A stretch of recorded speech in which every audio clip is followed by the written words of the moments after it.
안녕하세요, 한성인 학우 여러분. HBS 아나운서 문희정입니다. 지난 3월 10일 윤석열 후보자가 제20대 대통령으로 당선되었습니다.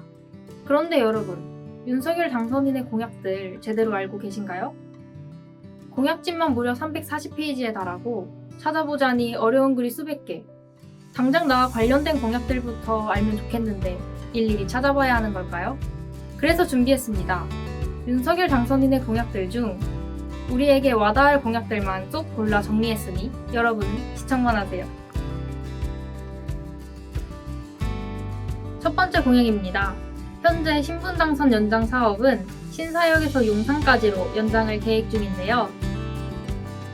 윤석열 당선자는 이번 공약을 통해 용산역에서 서울역과 은평 뉴타운을 거쳐 삼성역까지 신분 당선 연장을 확대할 계획을 밝혔습니다. 서울의 종로와 은평, 경기 고양시 등 서울의 서북부 지역의 교통난을 해소하려는 목적인데요. 학우분들의 등하교 불편도 보다 나아지기를 바라봅니다.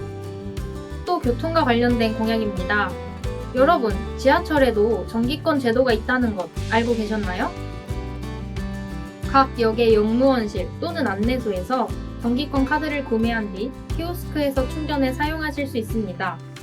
요금을 최대 30%까지 절약할 수 있어 지하철로 등하교를 하는 학우분들께는 교통비 아끼는 꿀팁이 아닐 수 없는데 기존의 제도에서 아쉬운 점은 버스와 환승이 불가능하다는 것이었습니다.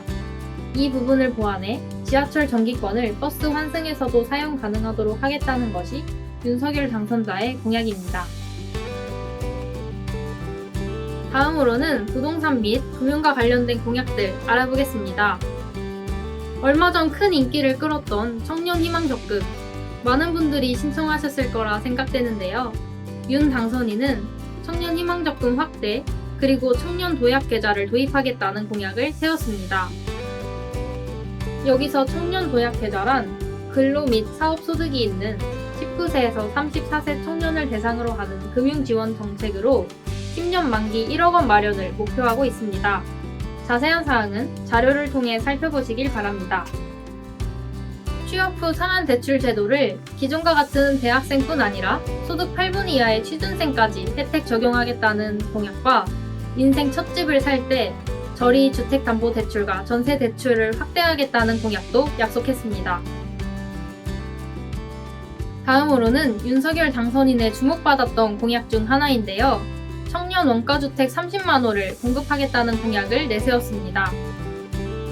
무주택 청년 가구에게 건설원가 수준의 금액으로, 그러니까 시세보다 낮은 가격으로 공공분양주택을 공급하겠다는 의미입니다. 또한 분양가의 20%를 내고 80%는 장기 원리금 상환 방식을 통해 매입이 가능하도록 할 것이라는 계획을 밝혔는데요. 즉 80%까지 금융 지원을 받을 수 있다는 것입니다. 청년 원가주택을 최초로 분양받은 사람이 5년 이상 거주 후 주택 매각을 원한다면 국가에 매각한 뒤 매매 차익의 70%까지 돌려받을 수 있게 해 청년 자산 형성을 지원하겠다는 내용까지 담았습니다. 그 외에 다양한 공약들도 알아보겠습니다. 남성의 경우 걸리면 사마귀, 여성의 경우 자궁경부암까지 갈 수 있는 HPV 바이러스. 현재 HPV 바이러스를 예방할 수 있는 백신 가다실 구간은 비급여 주사로 분류되어 한 회차당 약 20만원의 가격으로 총 3번 접종해야 합니다.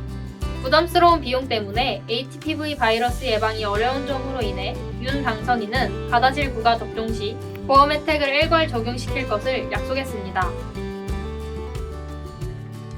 게임의 확률형 아이템 정보 완전 공개를 의무화시키겠다는 공약도 있었습니다. 방송사의 시청자위원회와 같이 게임의 이용자위원회를 만들어 국민들이 이를 직접 감시할 수 있는 시스템을 구축하겠다는 것이 공약 내용입니다. 또한 게임 내 소액 사기를 전담으로 하는 수사기구를 설치하겠다고 이야기했는데요. 경찰청 등 관계기관의 전담기구를 만들어 게임 사기를 포함한 온라인 소액 사기를 근절시키고 처리 기간을 줄이겠다는 계획을 밝혔습니다.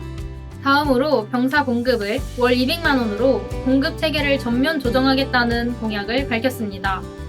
윤석열 당선인은 취임 즉시 전 병사의 봉급을 모두 최저임금 이상으로 인상할 것임을 약속했습니다.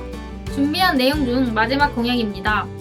최종 면접자 자율 피드백 의무화 공약인데요. 취업 활동 중 최종 면접 탈락자에 한해 지원자가 피드백을 원할 경우 기업의 자율적인 형식의 피드백 제공을 의무화하는 것입니다. 이를 통해 구직자가 탈락 사유를 파악함으로써 부족한 부분을 보완하고 발전의 토대로 삼을 수 있도록 할 수 있습니다. 지금까지 윤석열 당선인의 공약들 중 일부를 살펴보았는데요. 여러분은 어떻게 생각하고 어떻게 느끼셨나요?